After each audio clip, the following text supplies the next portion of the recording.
Thank you for coming. Here we are in Warminster on the 50th anniversary of the events that took place here, much to the work of Kevin and his friends who were there as teenagers under my mentorship. He said to me, "Look at the monsters that you've produced." They're not monsters. Now, in this part 2, we're going to cover some of the more detailed stuff as information. This I will do entirely by myself. Please hold questions to the end. There will be time to do those. If I do leave anything out, please remind me towards the end of something that you think I've not covered.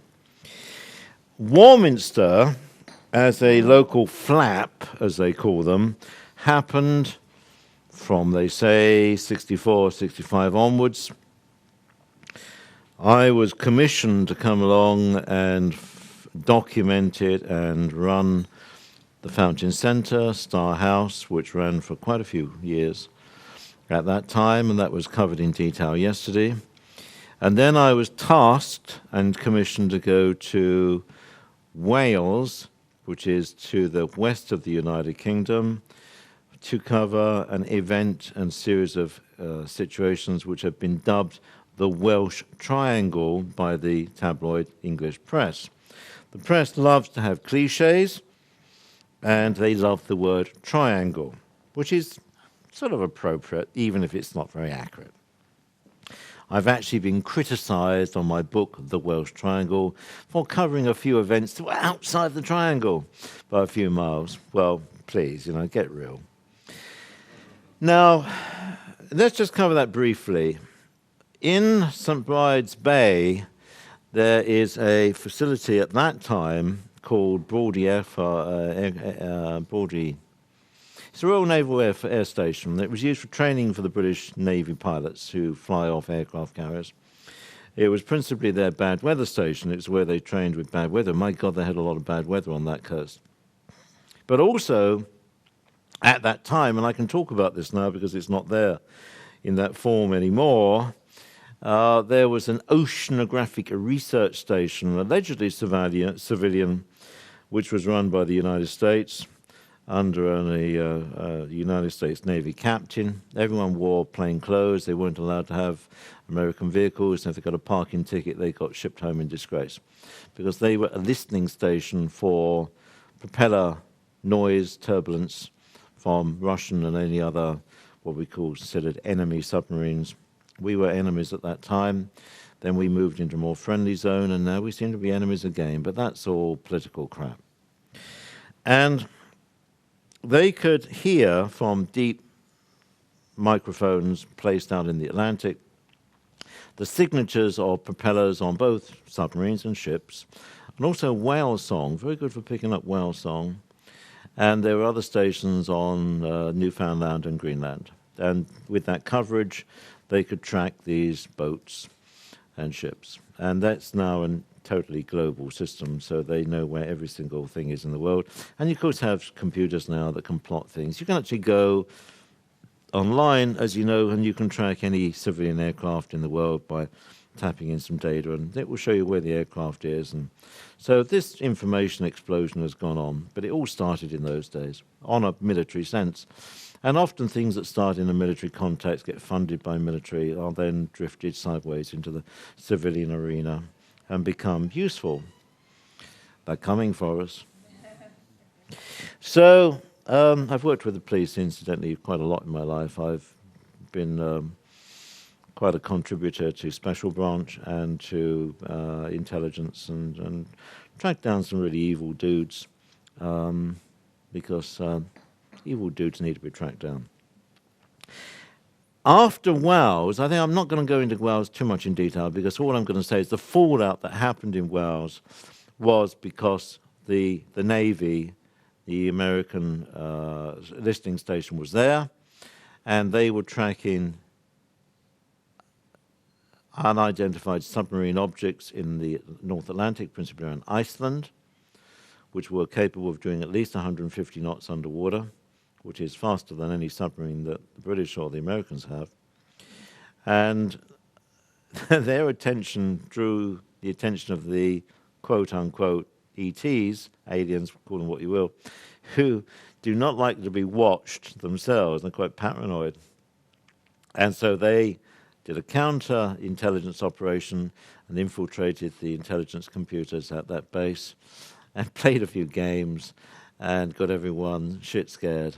And I was sent down to find out what the hell is going on.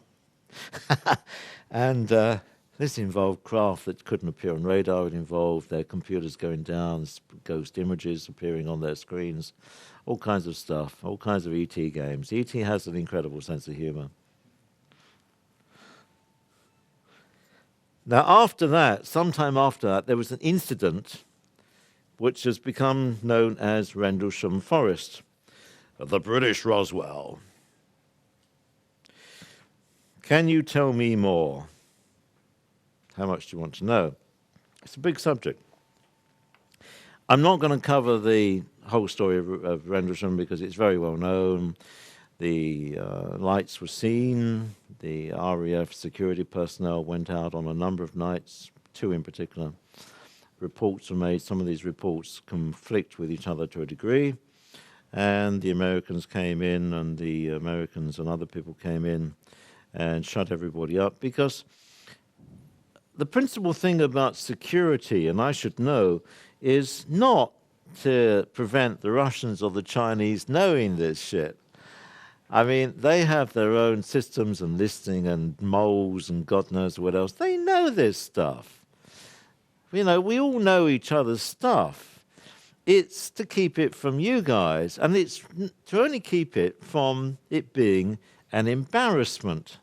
Because if you are supposed to be in charge of a nation's security and national defense, and you're supposed to be in control, to admit that you're not in control, to admit that you can't do anything about this that's going on, is not politically correct. It's embarrassing. I mean, you know, what would you think of the Chancellor of the United Kingdom if he came on in his budget speech, and instead of saying, well, it's all going according to our plan, please re-elect me next year because I've got to put my kids through public school, actually, I've got very little control over anything that happens. We can write a bit of legislation and we can make a few rules, but I've got about that much control over a situation which is about that big. He's not going to say that to you. He's going to say, no, we're in complete control and elect us as an electable people, and we will give you good governance. Maybe. So the reason why national security and all the minions who I've had to deal with over the years try to hold things down is purely to stop people who have red faces. It's not because, you know, we mustn't tell the Russians. The Russians know this stuff. And if they don't know, they're damn well going to find out. The Chinese as well, and the Mossad and the Israelis and us. And, you know, I mean, it's almost like, as I say, in the old days, you used to phone each other up and say, hey, we're doing this, we're doing that. It saves all the messing about. It keeps the budget down. So, Rendlesham, cut to the chase. What have you got? Let's go in at my level, not going at the level you're used to. Here's the base. Bentwaters. And you have got, at that time, it's not there anymore, which is why we can talk about it now, the largest stock of atomic nuclear warheads in Europe. Stored relatively near the surface in those bunkers. Along comes a UFO. It will be accompanied by 2 others, because when this UFO is in proactive form, it has to be held aloft by the other 2 drive systems, because it's using its drive system for another function. And when that is being used, it cannot necessarily stay where it is under its own power. It will also have various satellites being drones, but not drones in a human sense, which are smaller craft which might be performing other sub-functions.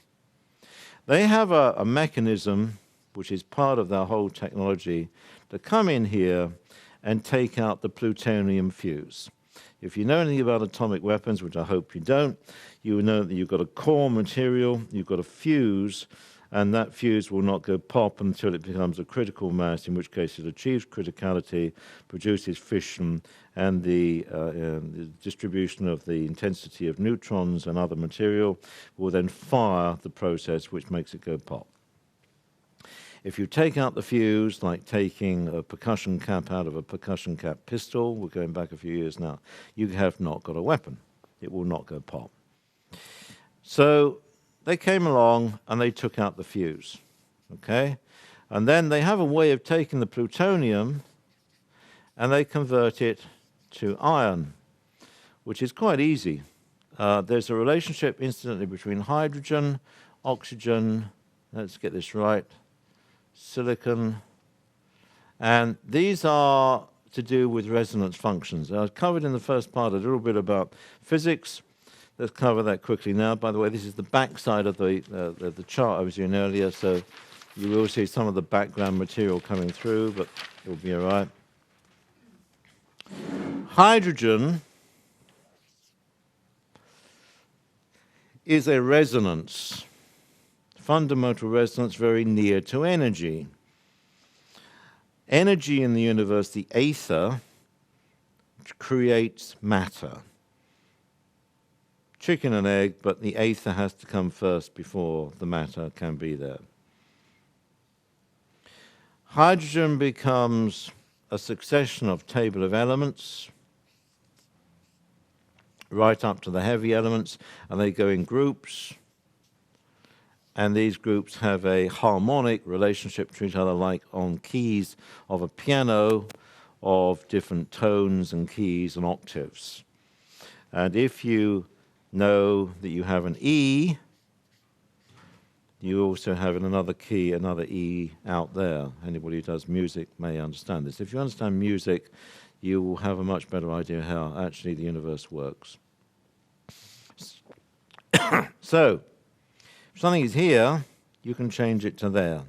Or if something is there, you can change it to there. It's just a matter of making the transition at room temperature. Don't need a reactor. Don't need CERN. You can do it. You actually can do it, believe it or not. In the course of ordinary life, say you take a chamber of material, I'm just going to put a few Mickey Mouse electrons and microns and atoms in here, which you'd call matter, and you review that over a long period of time, say 10 years, you'll find that particles will spontaneously vanish. They will no longer be there. They go. And you'll find other particles come in, and you basically produce, over the period of time, a general concept of stasis. However, this process does produce material erosion. In aircraft, if you keep an aircraft around for long enough without even necessarily flying it, it will actually produce cracks, it will produce metal fatigue. And as you know, with plastics, polymer chains, which are long chains of molecules, will break down. And that's part of that process. It's part of the fact that the process of longevity of a material will cause erosion. We're not talking oxidation, we're causing erosion. So things will slowly erode. They will change. Nothing is more unchanging than change. Long periods of time, but it's there.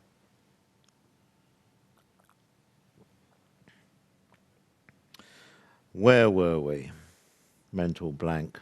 Help me. Now. I'm having a mental blank. I'm looking for another chart. Paper. What, a completely new one? Yeah. Good man. Right. Okay, I have the script, right. For those who understand, I get a lot of help. When you've got three people talking to you at the same time, it's bloody annoying. So, okay, Rendlesham. Here we have the British and American nuclear deterrent, which after Rendlesham on that day does not exist.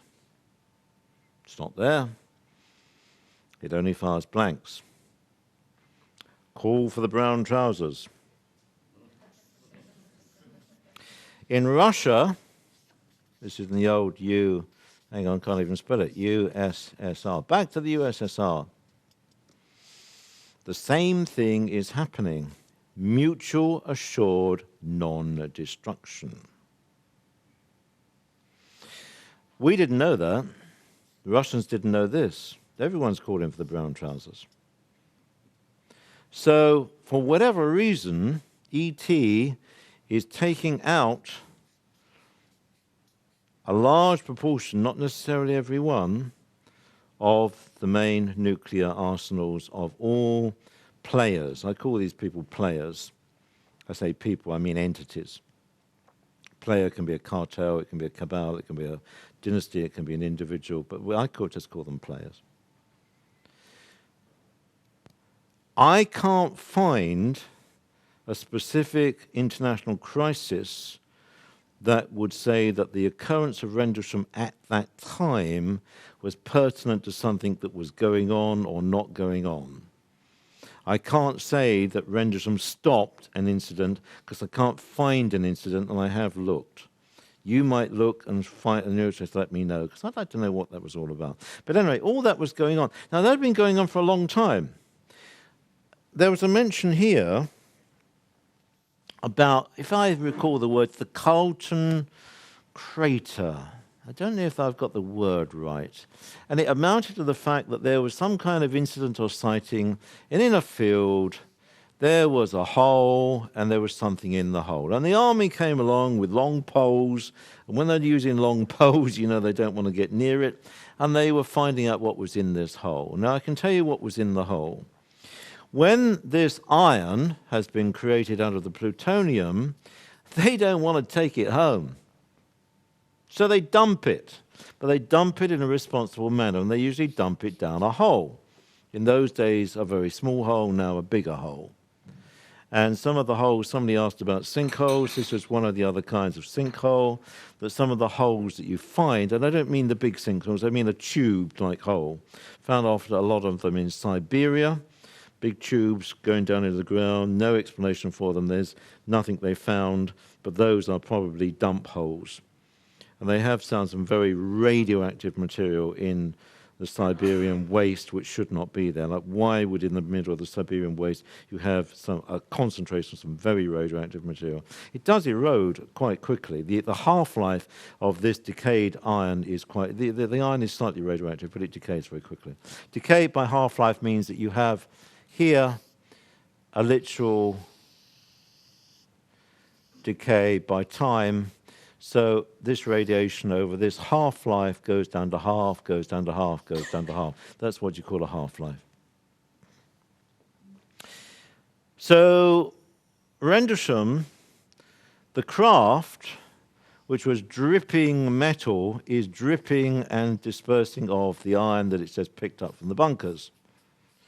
And it was all on the trees and on the ground, and the Forestry Commission, the army had to come along, cut down on the trees, clean up the area and take it away. They didn't tell you that. Why didn't they tell you that? Why were the witnesses shut down? Because, my God, we haven't got a nuclear deterrent. And we can't let the Russians know that. The Russians, we can't tell the British or the Americans we haven't got a nuclear deterrent anymore. Everyone's scared of letting the genie out of the bottle, letting the cat out of the bag. Now, unfortunately, there's a proliferation of nuclear material in the military sense worldwide. And it's fairly common knowledge that, you know, the known protagonists in British, the Americans, the Russians, are not the only people who have nuclear material of a military nature.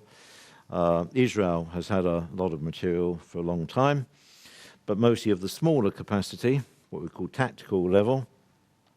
China, of course, various other people. The Ukraine sold 4 nuclear warheads to Iran. They didn't ever have a nuclear warhead of their own, but they bought 4 from Ukraine, and then the CIA bought them off Iran for very serious money because they preferred to have the money rather than the nuclear warheads. It's a lot of shit goes on. The CIA will buy anybody. It's, well, why bother to have antagonisms and wars when you can simply give them a big bag of money? Anyway, I digress. So that's what Rendlesham was all about. Dot. That's what Rendlesham was about. You weren't supposed to know that. And it still goes on to this day. Pardon? The Russians, because just after Rendlesham, both Britain and Russia peaceful. Okay. Just give us a little bit of input there. Dot wrote a book on Rendlesham. That's why I'm referring to her. Can you hear me? Yeah, it's you was going on about the British and the Russians. Just after the incident, both Russia and Britain became friends. And I often think it's a connection to Rendlesham. And you're saying about the nukes on the base, which is on that literally is on the Woodbridge base, on the hangars that lay to the left, that go alongside the runway. Yeah. And many people have told me that craft that came over literally zapped those hangars. Mm-hmm. So what you were saying is what I've heard before. Thank you. Yeah, because obviously they're near the runway, because you have a relatively short distance to roll them out to the aircraft that are going to fly them.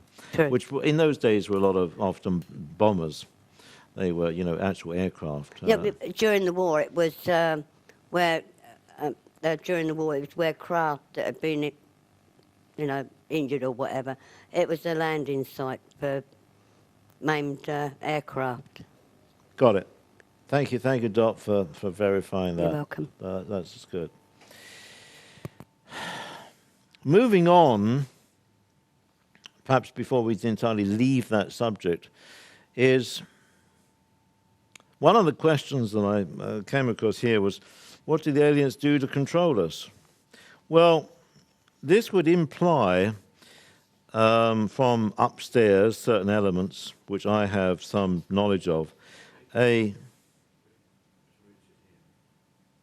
Okay, I'll come to you in a minute. No, I'm not taking questions now, not for a minute. So, yeah, because otherwise it'll stop the flow. Is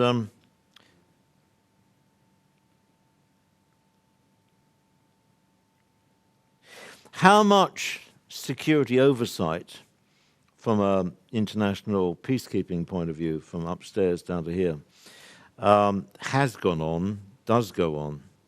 And that's a very, very good question, because how much should go on? You see, on the principle of not interfering with cultures, because as I explained yesterday, when a technologically superior culture has communication with a lesser culture, I don't mean lesser sociologically, I just mean they're not quite up to speed on that kit, on that technology. Usually the lesser one suffers, because the lesser one looks up to the greater one. Like you guys might look up to people who fly flying saucers. I mean, they're no different from you. I find you a damn sight more interesting than them. And it tends to cause an inappropriate imbalance in focus. And the evolution of that culture tends to get inhibited or even suppressed, because people make these people into gods, which they're not. They're just people. They might be advanced people and might have amazing abilities, but they're just people like you and me. They're not that radically different. I explained yesterday that you have got a degree of ET blood in your DNA. You go back, so whatever you are is already part of them, and what they are is already part of you. There's cross-pollination. We must come to that in a bit. We must cross-pollination between the DNA, even currently and over the years, and that's all part of what goes on with quote-unquote abductions. That's important. Somebody remind me if I don't cover that. Let's just cover the security angle a bit.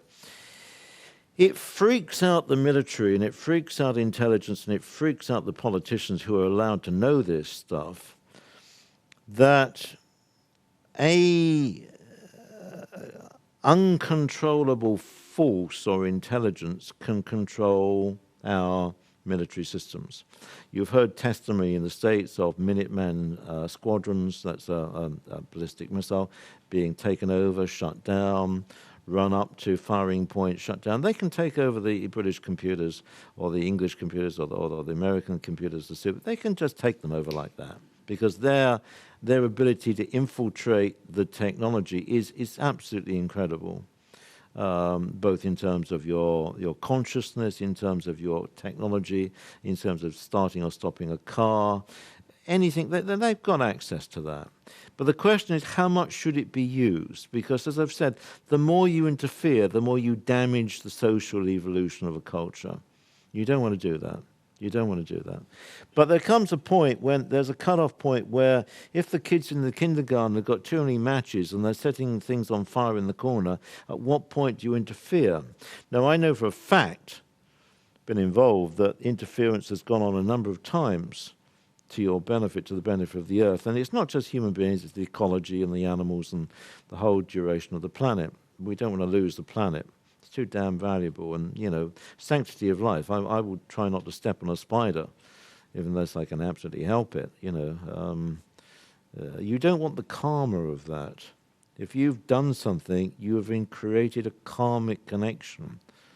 And I'm not saying it's an eye for an eye thing. It doesn't work like that. But if you don't need to be negative, don't be negative. Live and let live, whether it's a human being or a spider or anything. You know, the guy who shot the lion in Africa recently, what a dumb thing to do. With a crossbow, wasn't he? He shot it with a crossbow. And now he's being vilified internationally. Well, I mean, look at the kickback on the karma to him of that. You know, he was a dentist. He could have remained an innocent dentist. Now he's got people trashing and putting graffiti all over his Florida home. And, you know, he's going to live with that for the rest of his life because he's too stupid. He went out and killed a lion, which was totally unnecessary. I mean, the lion's been there longer than he has. He's got more right to be in Africa than he has. I guess it gets me mad. But ETs have got a lot more control over their emotions than some human beings, fortunately. I mean, they're not easily provoked. Remind me, I'll come back to ET weapons in a minute. I've got to come back to that while we're touching on this. So it freaks out human establishments that they are not completely in control. And so the point is to keep it secret. My God, I'm not in control. Why don't they just admit they have limited control, like the Chancellor admitting that he doesn't have complete control over the economy. He can tweak. He can tweak. That's all he can do. Let's cover the weapons thing. How many instances of aggression, military interaction between ET, craft, IX, and human situations? There's been a few. America did have a policy, unfortunately, in the 50s of trying to shoot down craft. They'd just come out of the Second World War, like all of us had. And they were paranoid about these things, and they treated them like aircraft. Some people thought they were Russian, but most people thought, hey, what the hell's going on? They wanted the technology, but they thought they could shoot them down. We can't shoot down a craft that is surrounded by a force field because the ordnance will simply stop or bounce off. You can't do that. They did try accidentally to maneuver, and this is very unfortunate because if you have, we'll draw one of the old Hannibus here. That's a German term, which doesn't mean to say that they made them. If a jet, Mickey Mouse jet, flies underneath a craft, it will basically crash. Why? It's fairly obvious. This thing is having an anti-gravity effect in that zone, and this aircraft will not withstand that stress. Be like hitting a brick wall. Usually it's about the ionizing meson waves and particles riddling the aircraft with micro-puncture holes. That's what, if you forensically examine the material of aircraft that have suffered this accident, you will find little tiny holes all over the airframe. And that indicates they have come in contact with this zone of danger underneath the craft. So the American pilots, to pick up speed, you dive, I've done it myself, you pick up and you dive to pick up speed, but if you go underneath the craft, you are basically saying hasta la vista. One or two of these pilots were taken out. They got to here and they were taken off. They were dematerialized, they were beamed out. Beam me up, Scotty. They were taken out because these guys didn't want the karma of treading on the spider, if you pardon the metaphor. And the aircraft crashed and there was no pilot. In Vietnam, colleagues of mine who were in intelligence in Vietnam were investigating aircraft that had gone down in the forest of Vietnam, and they were down, and they did not crash. They were complete. They had been lowered down because for some reason they were doing some kind of annoying function. And unfortunately, the pilots were dead because they were also riddled with holes, because they'd come into contact with the same function. That's why I said, when Rendlesham, when a craft is using its mechanisms for other functions, it cannot necessarily stay there in a stable, hovering position, which is why it has to be supported by two other craft above it. That's very simple mechanics. And the craft were down, and they were complete mechanically. They had not torn down any trees, but they were riddled with holes, and little tiny holes. And the pilots were dead. I don't necessarily regard that as an act of aggression. I think it's an unfortunate accident. You will find that EIACs are quite active in hostile zones of encounter, theatres of war. And there's a variety of reasons for that, apart from the historical record, because they do their own newsreels. They do actually keep tabs on what us idiots do down here.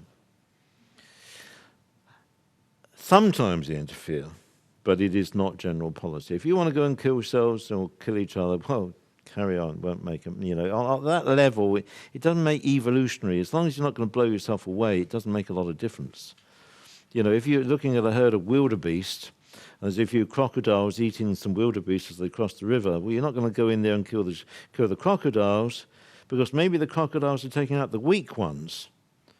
All right, they usually go for the weak ones, the slow ones, even the young, and so you don't go in and change that because you have some ethical view on it, because that's all part of the ecology. So the social interactions of human civilization should be left alone, unless it gets to a point where it's the kids setting fire to the kindergarten. That's not to say there aren't some wonderful people down here. There are many. Now, I'm really asking for a cue for my next point, and I think we've covered the security thing. I've got a feeling I've left something out. Right, okay. How much does the different alien intelligences affect real human control, real human government and social evolution? Well, more and more so, it would seem, unfortunately. You have, and this is going to be quite difficult for you,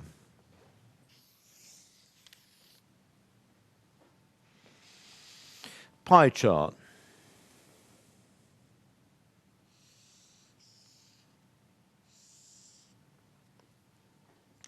About 1/3, I'm ballparking, of upstairs connection with this island we call Earth is resources, which I'll cover again in a minute. About 1/3 is oversight. I would associate with that. Keeping an eye, keeping the record, trying to keep everything stable, don't rock the boat. And about 1/3 is com si com sa. Like, well, what the hell? Let them get on with it. Nothing to do with us. Can't afford the gas. Just passing through. No big deal. These guys, Pleiadians in particular are trying to be neutral. They're trying not to accumulate karma. They do not want to interfere. It's not to say they won't, but they don't want to. It's not their inclination. They've got lives to lead. You're a nuisance. These guys have been here for a very long time.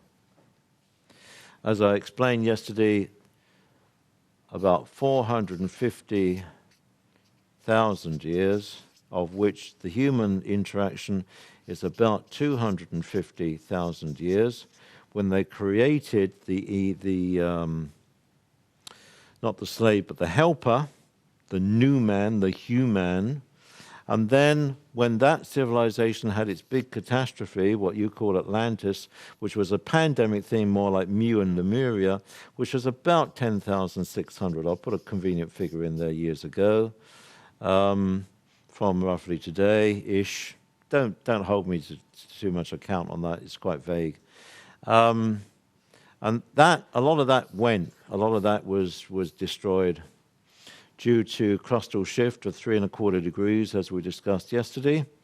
The actual planet moved on its axis by 3¼ degrees, and there was a certain crustal shift. There was the end of the Ice Age at that time. There was huge floods and sedimentary material, and a lot of this civilization, well, 99.9% of it, hasta la vista.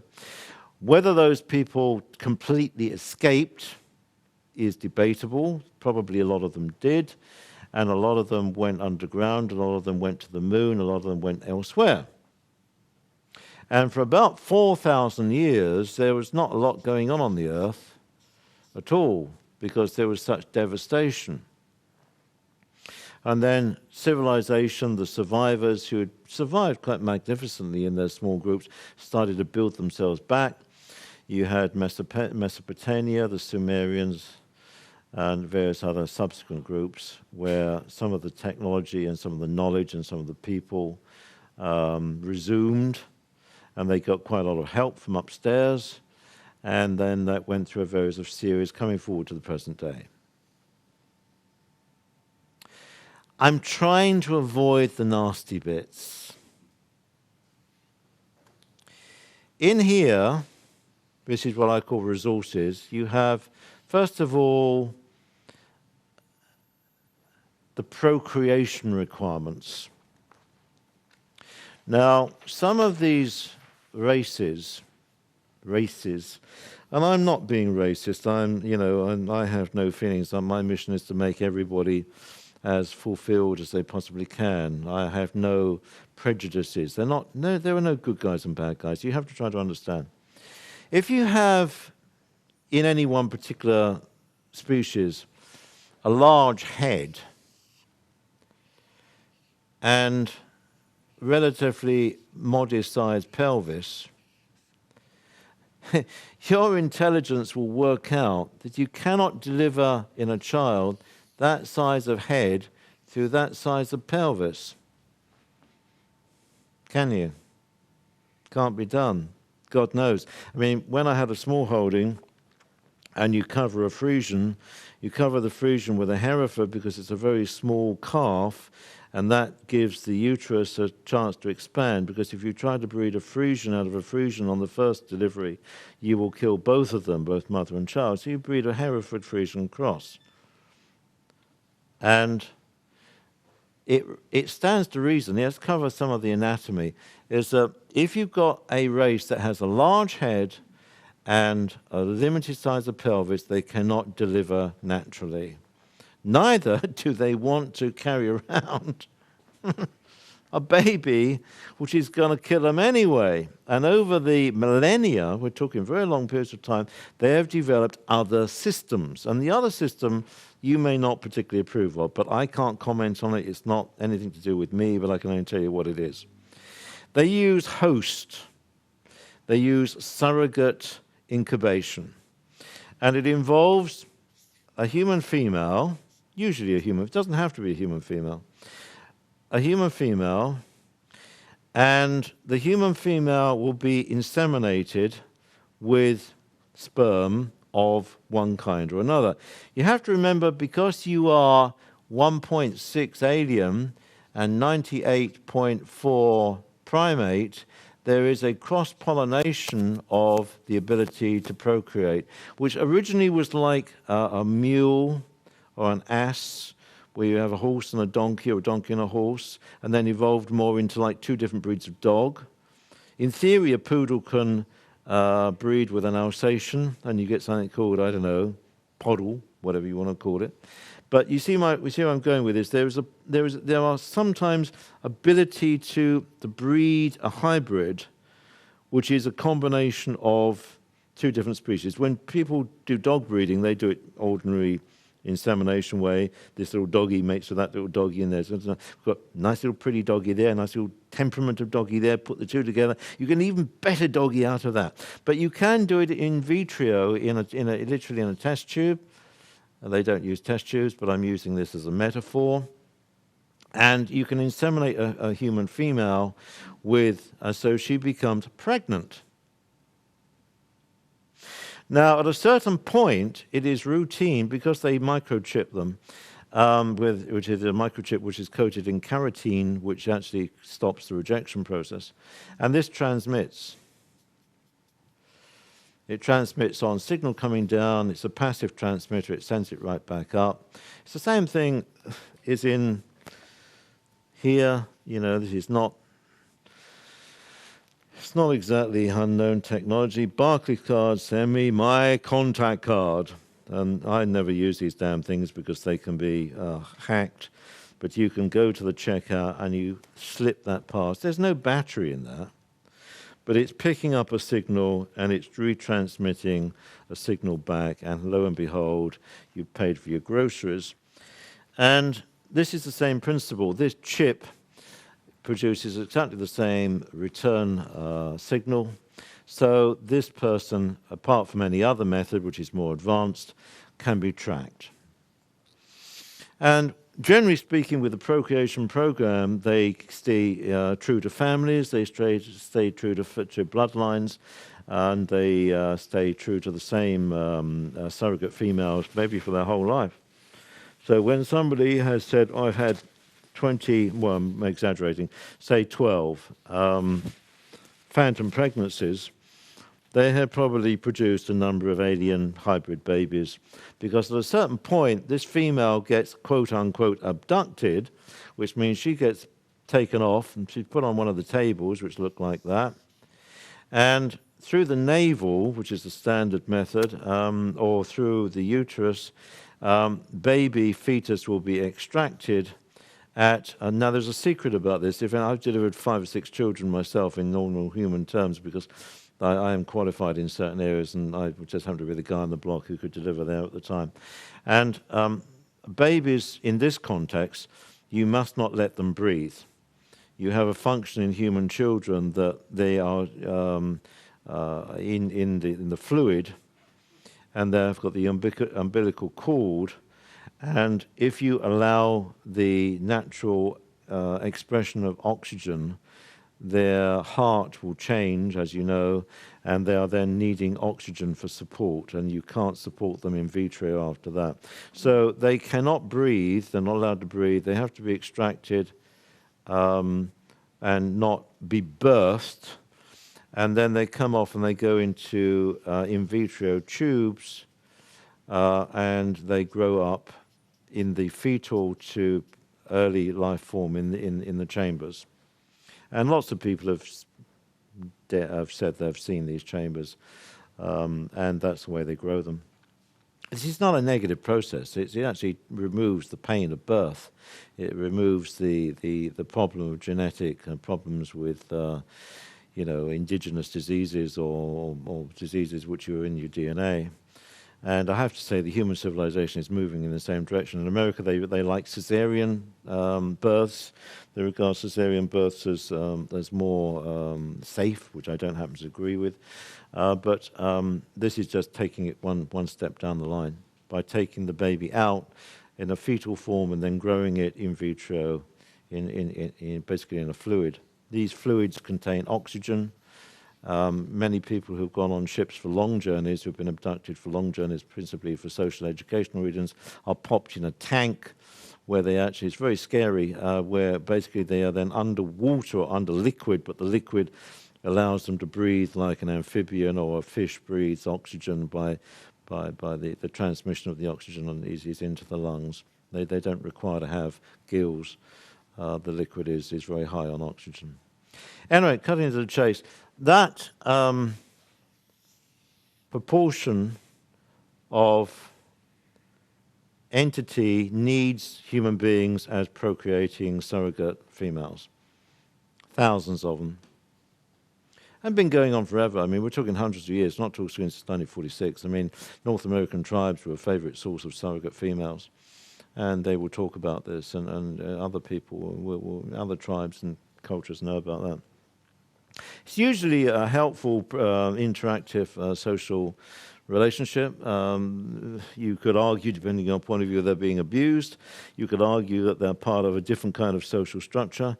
But you have to bear in mind that rather like if you were a game warden or a ranger on a safari park or a zoo, you would not have the same kind of sociological attitude towards your animals in care, or say a farmer who's got a herd of Herefords or Frisians, when he's inseminating his cows, when the vet comes along, I've actually had these situations, and the vet will come in his white coat, and he, not the vet, but the man from the Ministry of the Agriculture, and he puts on his big glove, and the cows go all big-eyed, oh my God, and he's up there, and he's who do you want today? Oh, I've bull 46. Oh, it's up to bull 46. Okay, there, off he goes.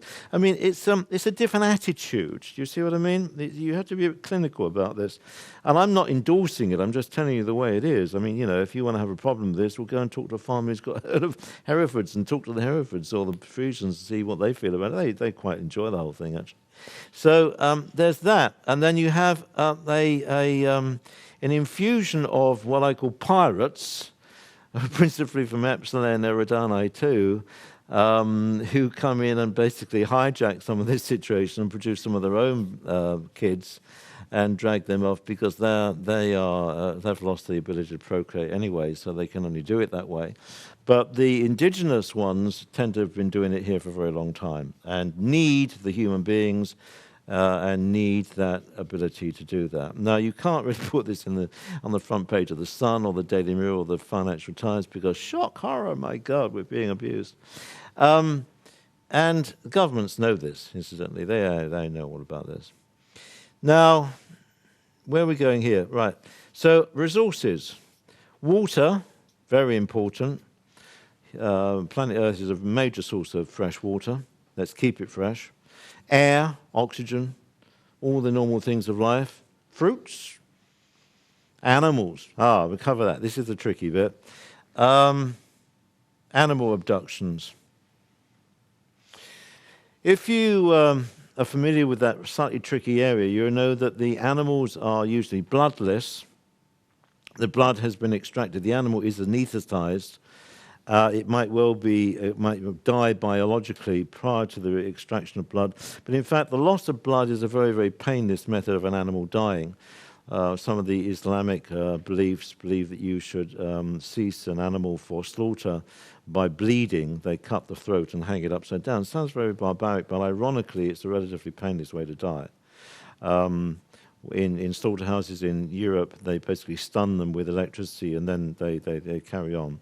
So you can have different ethical points of view on that. But however, assuming that this is a humane process, the blood is extracted, and then various enzymes are extracted from various key organs: eyes, jaw, rectum, various other bits and pieces, where there are very specific enzymes that are extracted because they are simple to get, and it's a resource.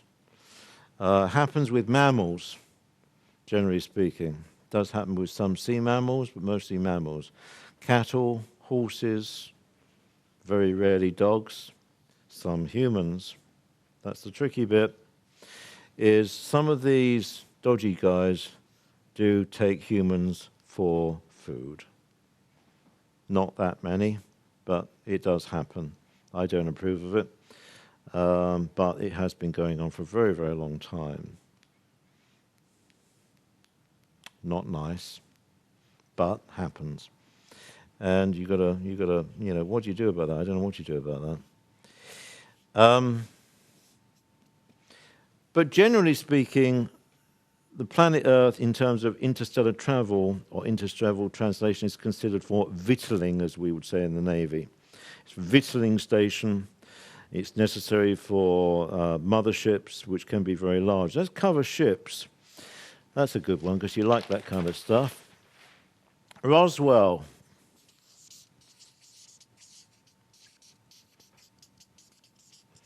Okay, Roswell was an antique. Let's see if we can do a bit of art here.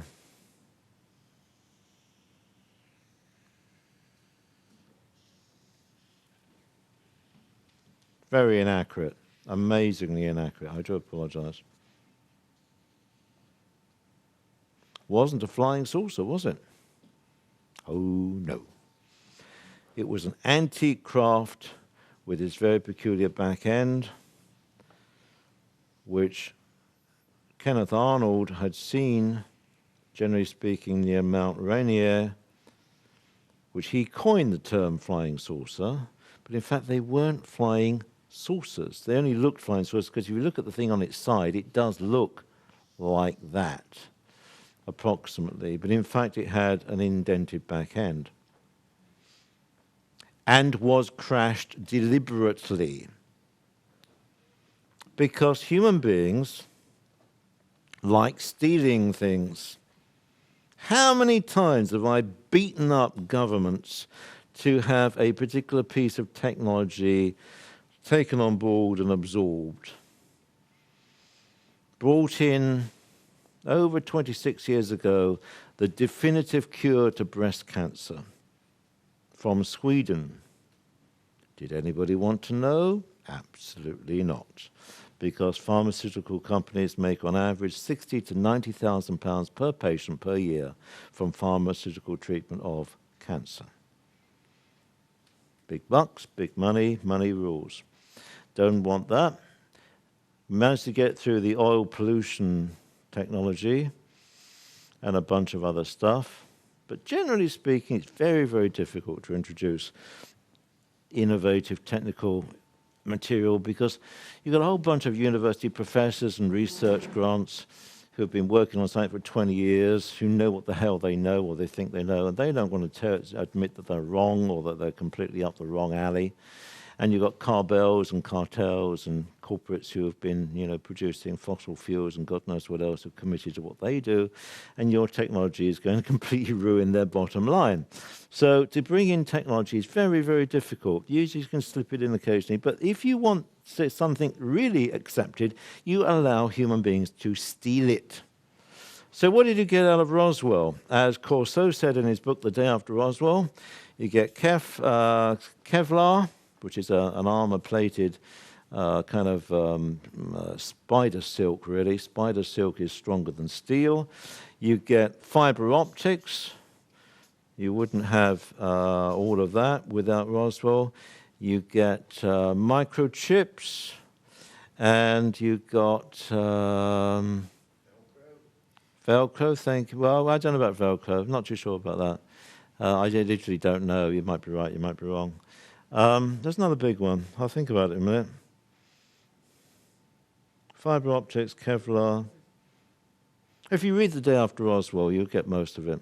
And we were getting there as a human civilization along the way. It's not so that we weren't there, but we would have taken us, hundreds of years to get to where we are without that. So we've got this evolution of civilization suddenly took a jump after things like Roswell, because Corso, who was in charge of the acquisition of foreign technology from the Russians and what have you, he was very senior, had the highest clearance at that time known to man, and they say he was only, a lieutenant colonel, but he was very high clearance. He had a clearance higher than the presidency of the United States, as do I.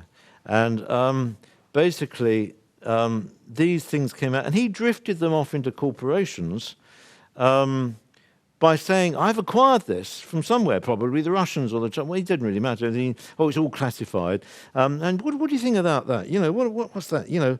What do you make about that? Analyse that. And they would say, oh, well, I'd spend a few years working on that. And when he died, when he was bumped off, they reckon that 20% of what came out of Roswell had been analysed. Thank you. And that has leapfrogged the technology of the human civilization dramatically, particularly the last few years, where there's an exponential expansion of computer technology to the degree that's become a worry. I'll cover that in section after the others. So Roswell was a deliberate giveaway. And why do we know it was a deliberate giveaway? Because this craft was so antique, it's ridiculous. It's a steam engine. I mean, that was never used afterwards. Even the other craft were very in advance of that, and it didn't have anything in it that wasn't to be stolen. That was given as a gift. And the roboids, the little robotics, they were just mechanisms. They were not people. One of them, EB, survived, and he only survived about 2 years because they didn't know how to feed him, because they live off energy. They don't live. He had nothing in his digestive gut. They don't crap. They sweat. And basically, that's that. Now, just to cover where we are, we've covered a lot of the stuff which is an extension of one, an extension of yesterday. And what I want to try to do in part 3 of this unit is do some training of you guys so that you can access all of this yourself. That's scary, isn't it? My God, yes. Expect to be watched by the intelligence services for the rest of your life. People said to me, they're watching you. I said, I bloody well hope so. They might learn something. I make sure they know where I am. I'm microchipped like everybody else. My phone reports its position to GCHQ every 30 seconds. I send them 3 to 4 memos a week. I'm a damned annoying person. I tell them every mistake that is made, and about 1% of my information has some effect. I thank you for listening. We'll call it a day there. We'll take about 5 minutes and we'll resume.